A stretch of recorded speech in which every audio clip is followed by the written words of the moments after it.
Yes. Good morning. ആ കുറ്റി അങ്ങോട്ടേക്ക്.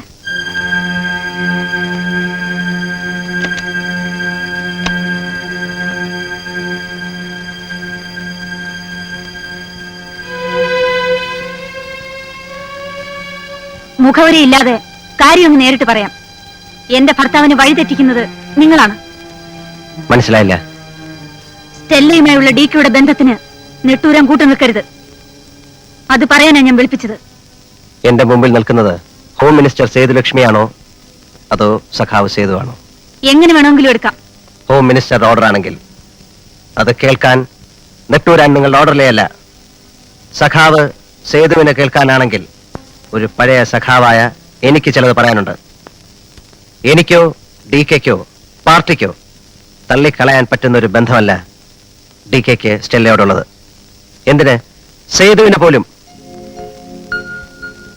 സേതുവിനറിയാമോ, ഡികെ ജയിലിൽ നിന്നിറങ്ങി സേതുവിനെ കെട്ടുന്നതിന് മുമ്പ് സ്റ്റെല്ലയെ കണ്ടിരുന്നെങ്കിൽ ഡികെ സേതുവിനെ കെട്ടാൻ ഞാൻ സമ്മതിക്കില്ലായിരുന്നു. അതൊന്നും എനിക്ക് കേൾക്കണ്ട. നെട്ടൂരാൻ കൂട്ടു നിന്നില്ലെങ്കിൽ ഡികെ ആ വീട്ടിൽ പോവില്ല. പോവും സേതു. സ്റ്റെല്ല പ്രസവിച്ച ഡികെയുടെ മകൻ ആ വീട്ടിൽ വളരുന്നുണ്ട്. തീർച്ചയായും ഡികെ പോകും. ഞാൻ കൂട്ടുനിന്നില്ലെങ്കിൽ കൂട്ടുനിൽക്കാൻ മറ്റു പലരുമുണ്ട്. അവർ ഡികെ ഒറ്റുകൊടുക്കും. ഈ ബന്ധം നാട്ടിലറിയും. ഡികെ നാറും. കണ്ണനും ഡികെയുടെ സുഹൃത്താണ്. ഡികെയുടെ പോക്ക് ശരിയല്ലെന്ന് എന്നോട് വന്ന് പറയാൻ കണ്ണന് തോന്നിയല്ലോ.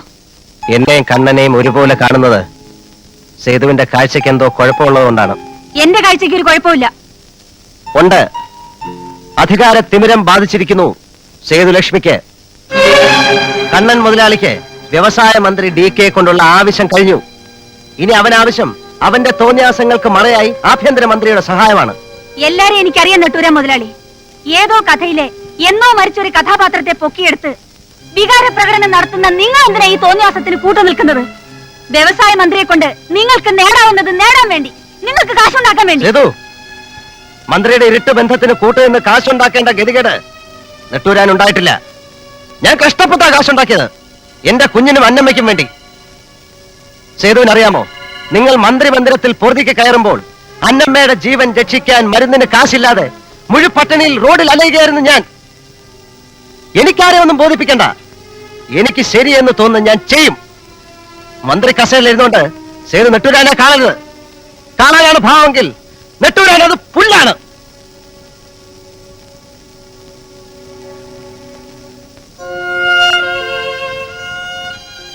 ഈ നെട്ടൂരാൻ വിളിച്ചതിൽ കൂടുതൽ മുദ്രാവാക്യങ്ങളൊന്നും സേതു വിളിച്ചിട്ടില്ല. അത് മറക്കരുത്.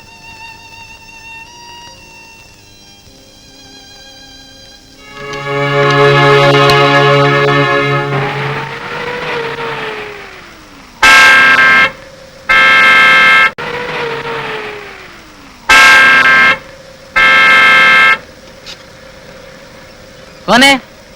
तेरा बाप पकड़ा जी।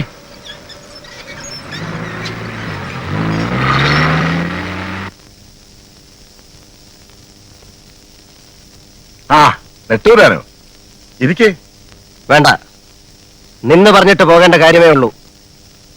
ആഭ്യന്തരമന്ത്രി സേതുലക്ഷ്മിയുടെ ചെവി കടിച്ചു പറിച്ച് ആ വീട് കുളം തോണ്ടി അല്ലേടോ? നെട്ടൂരാൻ പറയുന്നത്? മിണ്ടരുത്. താനല്ലേ ഡികെ അവിടെ കൊണ്ടുവിട്ടത്? തന്നെ വിശ്വസിച്ചല്ലേ ഡികെ തന്നെയും കൂട്ടി ആ വീട്ടിൽ പോയത്? ഇങ്ങനെ ഒരു വൃത്തികെട്ട ബന്ധമായിരുന്നു അവിടെ എന്ന് എനിക്കറിയില്ലായിരുന്നു. ഇതിനൊന്നും കൂട്ടു നിൽക്കാൻ എന്നെ കിട്ടൂല നെട്ടൂരാനെ. ഞാൻ ഇപ്പോഴല്ല അറിയുന്നത്. തനിക്ക് എന്തോ അറിയാവുന്ന ഒരു കുന്തം തനിക്ക് അറിഞ്ഞൂടാ. സഖാവ് കണ്ണ, കമ്മ്യൂണിസ്റ്റ് പാർട്ടിക്ക് അധികാരം കിട്ടിയപ്പം ഒരുപാട് നാറി മുതലാളിമാര് പാർട്ടി ഓഫീസിൽ കയറി ഇറങ്ങി സഹാക്കളി ചമയുന്നുണ്ട്. മന്ത്രി സേതുലക്ഷ്മിയുടെ വീട്ടിലെ അടുക്കള കമ്മിറ്റിയിലെ നിനക്കൊക്കെ സ്ഥാനമുള്ളൂ. പാതകത്തും പത്താം പുറത്ത് വരുന്ന പരദൂഷണം പറയുന്നതല്ല രാഷ്ട്രീയം. ഡികെ എന്റെ സുഹൃത്താണ്. ഡികെക്കെതിരായിട്ട് നീ ആരോടെങ്കിലും എന്തെങ്കിലും പറഞ്ഞാൽ അറിയാമല്ലോ നിനക്കെന്നെ. പഴയ നെട്ടൂരാനാകാൻ എനിക്ക് അധിക സമയമൊന്നും വേണ്ട. നെട്ടൂരാനാണ് ഡികെ ചീത്തയാക്കുന്നത് അല്ലടാ. നീ എന്നോട് കളിക്കല്ലേ. നിന്നെ ഞാൻ കളി പഠിപ്പിക്കുമേ കണ്ണം മുതലാളി. ആ